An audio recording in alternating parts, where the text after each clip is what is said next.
আমাদের ভোট এবং মুখ খোলা বিষয়ে যেই সিদ্ধান্ত, এটা হজ ডিপার্টমেন্টের অনুমতি নেওয়া এবং শুধু বাংলাদেশে না, সারা বিশ্বেরই মুসলিম উম্মাহ এই মুখ যে খোলা রাখা, এইটা পাপের বিষয় না।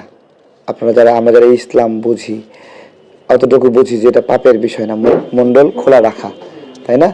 কেউ যদি আরও বেশি পর্দানসীন হয়ে আল্লাহকে আরও বেশি ভয় করে নিজেকে সুন্দরভাবে আরও রাখে, তো সেটাও তারা রাখতে পারবে।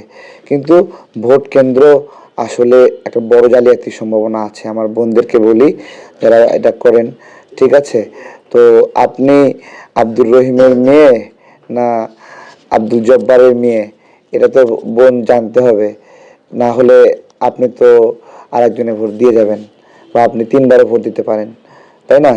তো এইটার জন্য মুখটা অবশ্যই জরুরি। আপনি যদি এতই গুনাহের কাজ মনে করেন, ভোট দেওয়াটা ফরজ না নাকি? আচ্ছা, এটা তো ওয়াজিবও না নাকি? তো এটা আপনি নাও দিতে পারেন যদি মনে করেন ওখানে গেলে আপনার গুনাহের বিষয় আসবে, তাহলে ভোট কেন্দ্রে যাবেন না। তো এইটা আর কি বিষয়।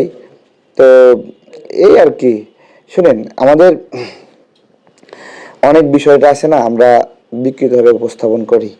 আজকে বলি, এই যে যারা 4 বিবাহ নিয়ে অনেক বেশি অ্যাডভোকেসি করে, প্রচারণা করে, তারা কি একটা নিয়ম জানে?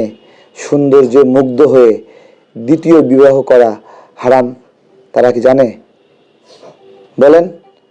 এই যে দ্বিতীয় বিবাহ করছে, কোনো অসহায় নারীর দায়িত্ব নেওয়ার জন্য করছে, না সৌন্দর্যে মুগ্ধ হয়ে করছে? বেশিরভাগ ক্ষেত্রে আপনার বউ আছে ঘরে, আপনি আরেক নারীর প্রতি সৌন্দর্যে মুগ্ধ হন কিভাবে? আপনি তো হারামের উপরে আছেন। তো এগুলো ইসলামের অনেক গভীর পর্যালোচনা আছে। আমাদেরকে মনে করে যে আমরা ধর্মকর্ম বুঝি না, ঠিক আছে, এরকম। কিন্তু আমরাও পড়াশোনা করি, ঠিক আছে, এবং গভীরভাবে আল্লাহকে বোঝার চেষ্টা করি, মানি, আমরাও নামাজ পড়ি। জামাতের ভাইরা ডিম নিক্ষেপ করছে, এখন আমরা কি করব? নাসিরউদ্দিন পাটের মতো কায়ত হয়ে পড়ে থাকবো? এটা তো আমরা করতে পারি না। এটা ডিমিরা নিক্ষেপ করছে, আমরা বলছি আরো মারো, ঠিক আছে। তবে ওরা সমস্যা হলো ওরা মাইরাও অস্বীকার করে। আমাদের ভিডিও না থাকলে ধরা খাইতো না, কিন্তু ভিডিওটা থাকাতে বেচারারা বেকারে পড়ে গেছে, আমরা ধরে ফেলছি জায়গায়, ঠিক আছে। তো এগুলো অসম্মান করছে, ভাবছে যে অসম্মান করে জিতে যাবে। তো দেখা যাক, আল্লাহ ভরসা।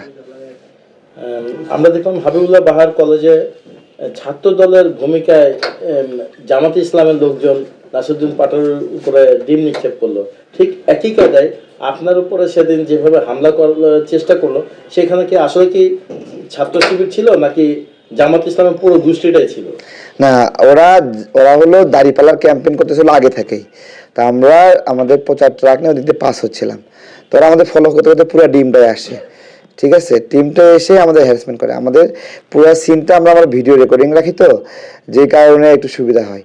তো যে লোকগুলো এখানে এই ঘটনা ঘটাচ্ছে তাদের ভিডিও আছে, এখন তাদের হাতে আমরা দাড়িপাল্লা, লিফলেট টিফলেট এগুলো পেয়েছি। আপনাদের যদি মনে হয় এরা দাড়িপাল্লা না অন্য কিছু, তাহলে এই ছবিগুলো ভিডিওগুলো নিয়ে খোঁজেন একটু।